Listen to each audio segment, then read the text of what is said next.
Hello chess friends and welcome to Qz's chess channel and welcome back to the Computer Rapid Chess Championship in 2021. We're now in the super final between the two top engines, Stockfish against Lc0. As usual, we see this super final many times between Stockfish against Lc0, and it's really long-term rivalry, but in my opinion it's not a rivalry anymore because Stockfish is really brutalizing Lc0 with a clear result. Stockfish has a plus 31 result against Lila, so after 191 points Stockfish has 111 points and Lc0 has only 80 points, which is really wild when you think about it hard. Many times when we witnessed this top engine super finals, the result was something like, I don't know, +6, +10, sometimes maybe even +20, but never really such a huge advantage for one top engine. And as I said, it's a pure domination here by Stockfish. So we're following now one great game from the super final in which Stockfish played here with the white pieces against Lila with the black pieces in the French defense, the Winawer Variation.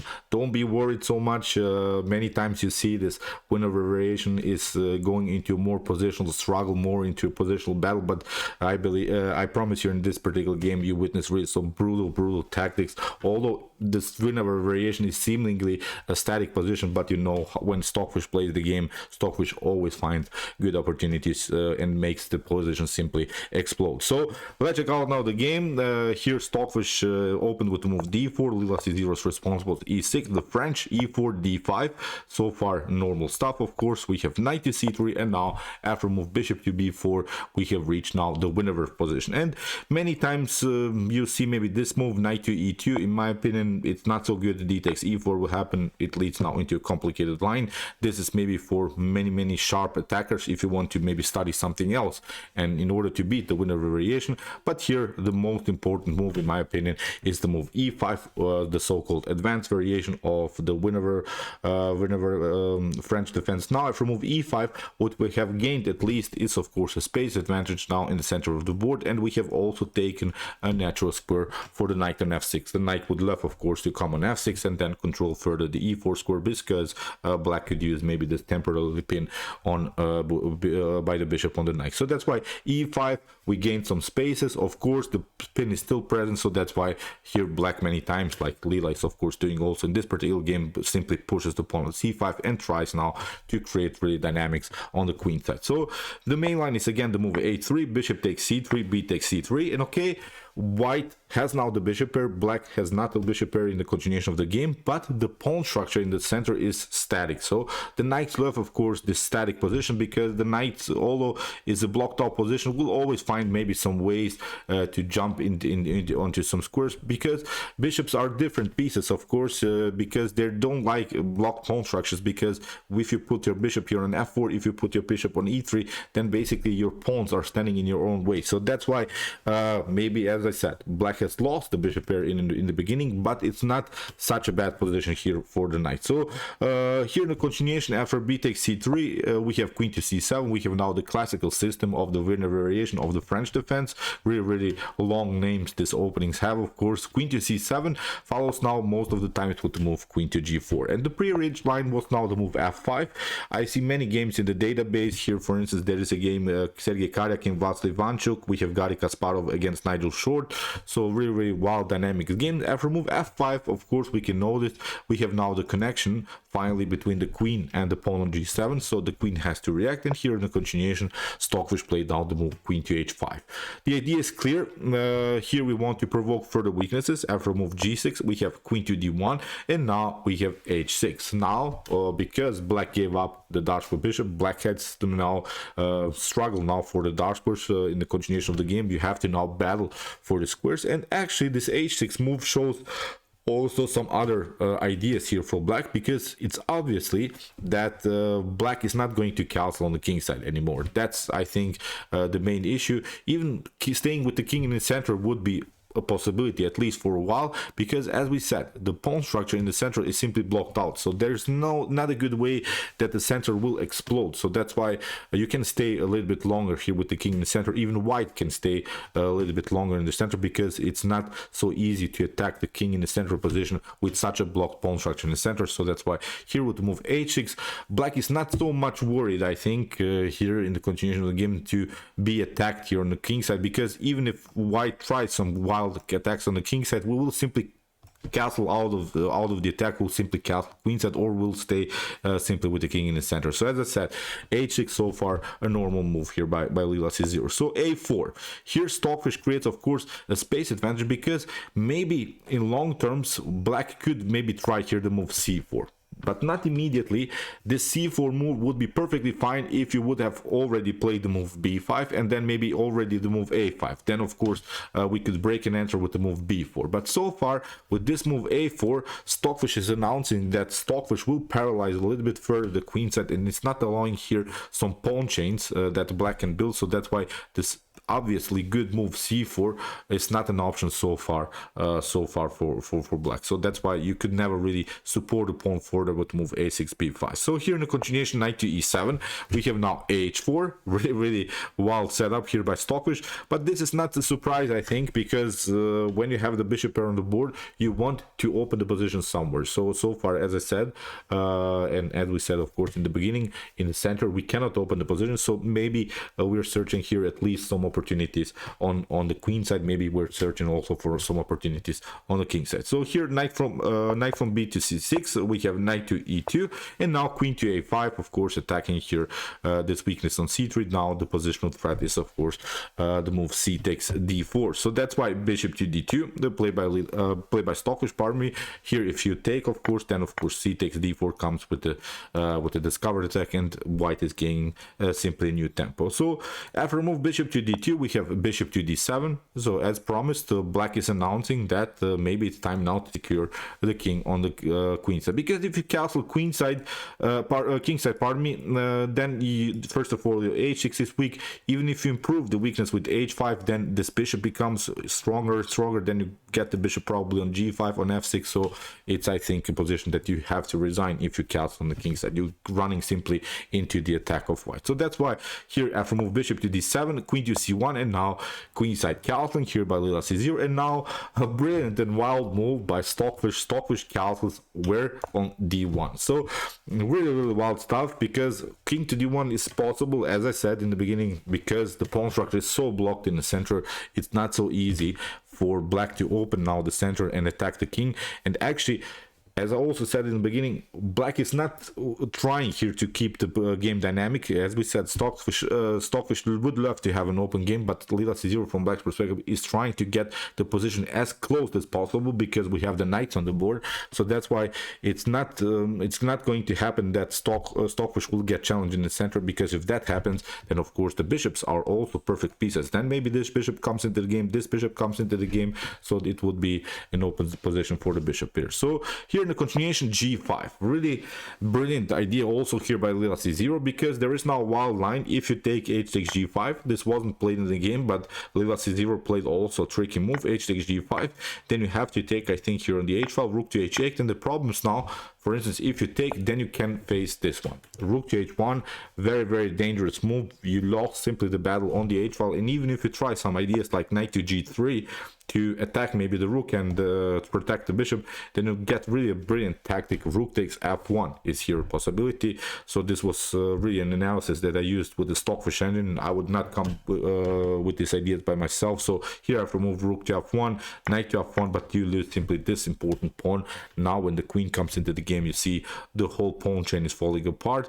Although my Stockfish engine at home shows that it should be an equal position, but I would not love to be white anymore here in this position, especially with such an active queen of blacks, with this messed up pawn structure here in the center of the board. So as I said, in my opinion, in my human opinion, I would love to be black here more, to be honest. So here in the continuation, after move g5, so Stockfish left the position like this. Stockfish attacked simply here the queen side, because if you want to take, then of course rook to h4, and now suddenly it's black that has a weakness here on h6. So now also the bishop on d2 becomes a powerful piece. So that's why f4, locking a little bit further the dark squares. We have now c4 by Stockfish. Again, a wild move. Of course, it comes with the direct attack against the queen, but when we think about it harder, again, Stockfish is opening the center of the board, but Stockfish has a king in the center of the board. So you see the rook is already where the king is. So if something gets cleared, maybe if the d file gets cleared, then the king could be very, very endangered here. So that's why after move c4, queen to c7 has to be played. But now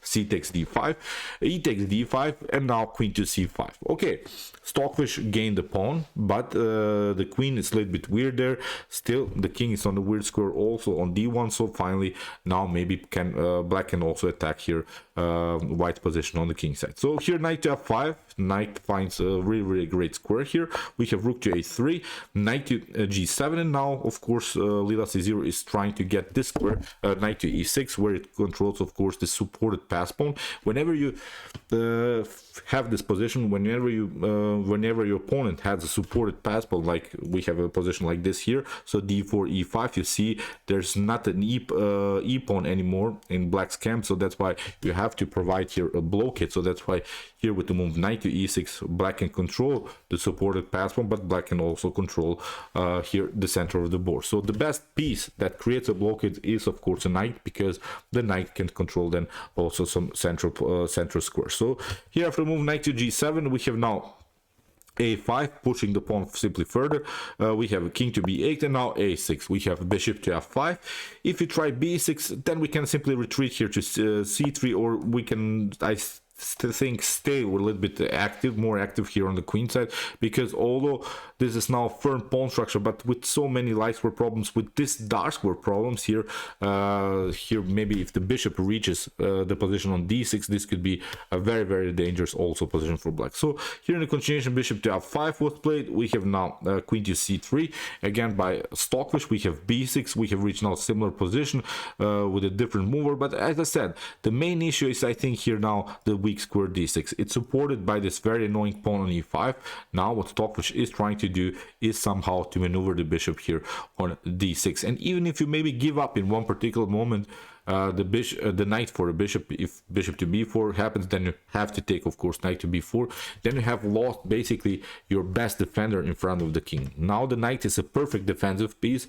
If you trade it off for a minor piece of whites, then you don't have any more good defenders in front of the king. So it's now really a weird position. I have never seen a similar position, so it's really a dynamic position all over the board. So here in the continuation, we have queen to b2, we have queen to f7, and now comes this idea, bishop to b4 with bishop to d6. Now you have to give up your powerful piece here. Lc0 tried rook to c8, but as I said, if you try knight to b4, queen to b4, rook to c8, and you see now this d6 square is something really unprotected. I would not love to be here I would not really love to play now here black's position. So that's why after bishop to b4, we have rook to c8, we have bishop to d6 finally, and now king to a8. I'm not sure if this is even better here for black, because this bishop is now very powerful, but Lc0 will try a different way to undermine the pressure here after move knight to c3. We have now knight to d4, a brilliant pawn sacrifice, but now comes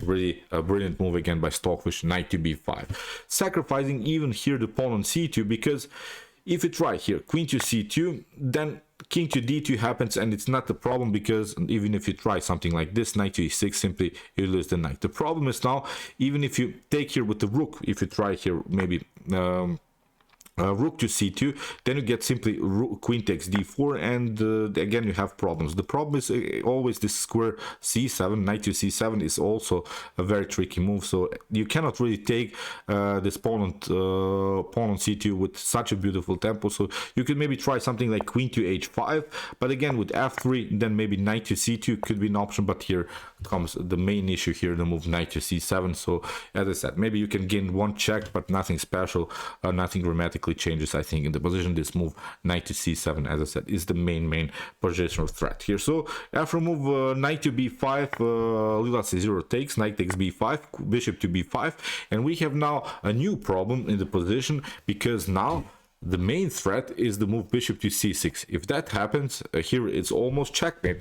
The only way to protect it maybe is to bring something in between, but I think it's even after that a checkmate. So that's why, as I said, you have to now protect your life force. Even if you push the pawn on d4, then maybe here we can use some other diagonals, maybe bishop to e2, bishop to f3, and then maybe we can create a new very annoying check on lightward diagonal. So that is, as I said, the bishop pair is now so dynamic. Finally, Stockfish opened the position, and it's now really a comfortable game for white. Again, I pointing out this idea here, rook takes c2 doesn't bring you anything, because we can play simply rook takes c3, rook to c3. Even if you take here, then you get simply this one, bishop to c6, and it's game over. Even if you try again bishop to c2, it's not better here.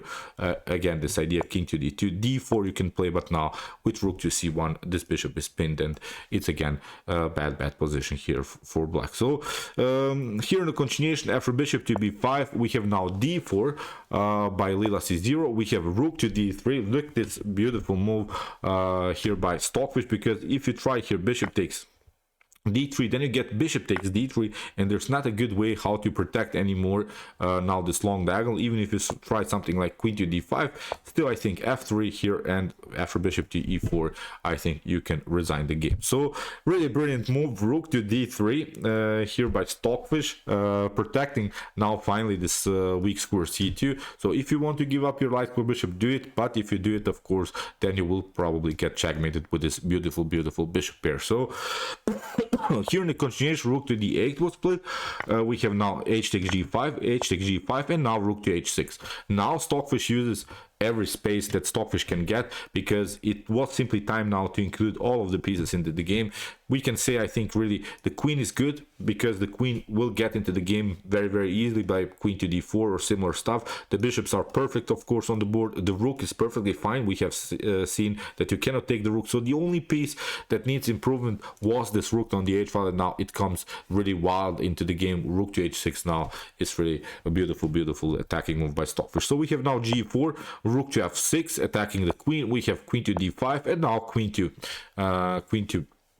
b3. Again, Stockfish is simply trying to trade off more pieces which are protecting the light squares, because even if you try this one, let's see, queen takes b3, again a takes b3, again you try maybe this one, bishop to d3, and you lose the battle simply with the move bishop to e4. So you cannot do that. So that's why here after move queen to b3, in the continuation we have queen takes g2, but now f3.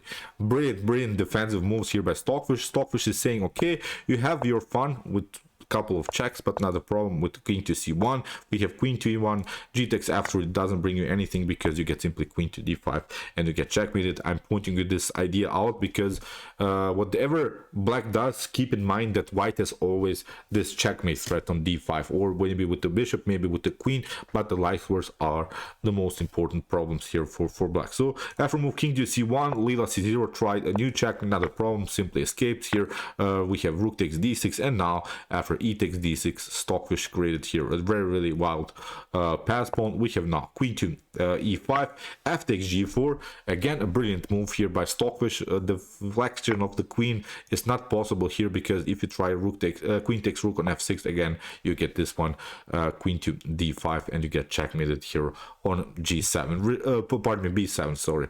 Really brilliant tactics here by Stockfish. So after f takes g4, we have bishop to g4, now d7, pushing the pawn further. We have rook to d8, rook to g6, attacking both of these minor pieces. Again, I'm pointing out the deflection motif is here the main issue. Rook takes g7, queen to g7, and then queen to d5 is again the serious positional threat here. Bishop to e6, we have bishop to c4, bishop to d7, and now comes this very important check. We have bishop to d5, king to b8, and now this rook comes very active into the game. Rook takes b6. So you see how important it was to include this rook into the game. Rook takes b6. Of course, you cannot take a takes b6 because you get checkmated. So here in the continuation, after rook to b6, the king had to escape here to c8. But now rook to b7, we have rook to e8, rook takes a7. It's of course now completely winning endgame here for Stockfish. Rook to king to d8, queen to b4.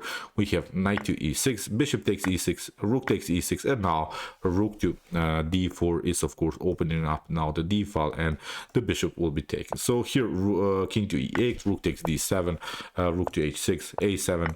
we have rook takes d6, and here after a couple of moves Lila c0 get checkmated. So brilliant tactics here all over the board. I really like the fact how Stockfish is improving this minor pieces, how Stockfish is getting these rooks into the game, how Stockfish basically uses every weak square in the position, how Stockfish uses every weak pawn in the position, how Stockfish simply creates a wild bishop pair out of this seemingly static position. Really a brilliant game again by the fish. I really enjoyed it a lot, although I'm really not a big fan of the French defense, but when I see this kind of things, I might consider even to maybe go and play more often the French defense, or maybe this Winawer variation against the French defense. So okay, I hope that you enjoyed the game like I did. If you want to see more brutal attacks like this, check out my commented chess games played by computer series with some more games played by Stockfish, Alpha0, Lila0, and many more. And if you want to see the humans battling it out in their bad chess games, check out my commented chess games played by the humans, the best chess games of all time series, with some great games from the past played by Garry Kasparov, Mikhail Tal, and many more. And if you like this content, don't forget to subscribe to my channel. See you soon with some more videos, and chess is the best, of course.